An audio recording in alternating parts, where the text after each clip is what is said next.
All right, so this is our second card. So this background is exactly the same technique as the first card. The only difference is it's an all over background, so we're not worried about getting one color mixed in the other, and I'm actually doing it intentionally to create the funky brick color. What we're going to do with the front here, with the flowers here, is we're going to use our water brush and we're going to watercolor them. And because of my camera error recording issues, I've already got that done, but that just means that they are completely dry, and when I tried to record it before, they weren't dry enough to glue, but now they will be. So what we are going to do is I'm just taking my water brush here, and I am going to pick up my color, and I'm going to watercolor my flowers. Now, so this particular water brush has water right in it, so I don't have to have a water brush or water jar to dip my brush in to wet it and stuff like that, which is great because, in all honesty, I'm a little bit of a klutz. So if I would have a water jar, chances are I probably contaminate it, I probably knock it over.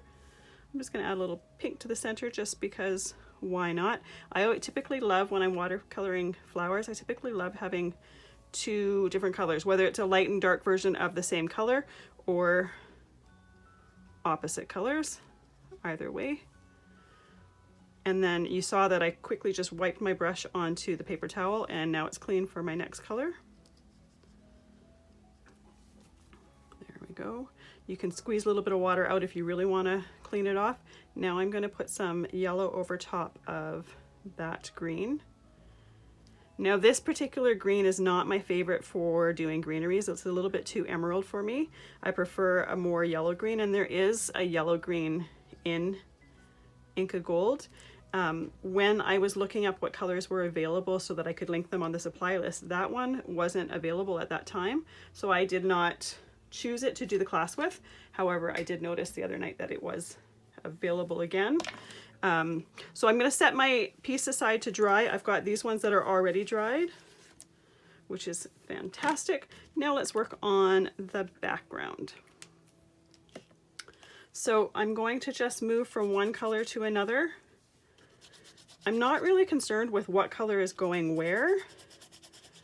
What I tend to do is have 3 sections of each color. I work with the rule of thirds. Oh, I just realized I had grabbed purple, and there's actually not purple on this sample card, but that is okay. We are adding it to this background anyways, because with my camera errors, I already have my background done and glued to the base. So now you see what the background is going to look like if you add purple. Now this background is inspired by a YouTube video, and I have no idea who it was. I saw it months ago, but it had a background of a brick wall that was super colorful, and I think it's a background that you can get off of Amazon or something, because I know I have seen that background somewhere to purchase, but I just thought it was so funky. And when I saw all these colors and had my brick folder out, I thought that'd be fun. So you'll see that I am not really making sure to keep each other color pristine. I'm actually intentionally going over to get a little bit of a blend between the colors. Now let's get a little bit of this champagne color. And the nice thing about the Inka Gold, like I said before, it's semi-opaque, which means it's opaque enough to color, but you do see the colors underneath it. So when I go over the green, I still get some green in there. And that comes in handy when you're working with different cardstock colors. You'll be able to see, like when I do the bird card, I can still see the yellow tone from the cardstock that I'm using underneath the birds. So that is what I'm going to do for the brick. At that point, I would glue it to my card base. I've already got that done. So now what I'm going to do is I am going to wipe my fingers off. And really, I'm wiping my fingers off for myself because the Inka Gold dries so quickly on your hand that it's not that it's going to transfer to the card. So I'm not really worried about that. it's one of those things as a crafter you get used to cleaning your hands off when you're gonna try put a card together, because you want to keep everything pristine. So I'm going to glue one flower there, and I typically will hold it down for a few seconds to give it good contact with my base. So the ones that I painted for this card, as opposed to the sample is all pink ones. What I ended up painting for this one is 2 pink ones and a yellow one, just for some little bit of dimension, a little bit of difference, to show you that you don't have to do them all the same color. You can do them different colors. The sky's the limit. The imagination, your imagination is your limit, basically. And I really liked how doing one in a different color kind of just made it pop a little bit better. If you wanted, you could do a background that doesn't have any of the flower colors so that they're not competing with your background, if that's what you wanted to do.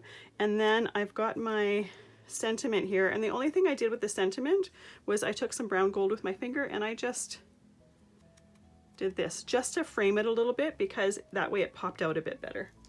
So now I just got some stuff on my hand. Now I'm going to put some pop dots on the back of that sentiment.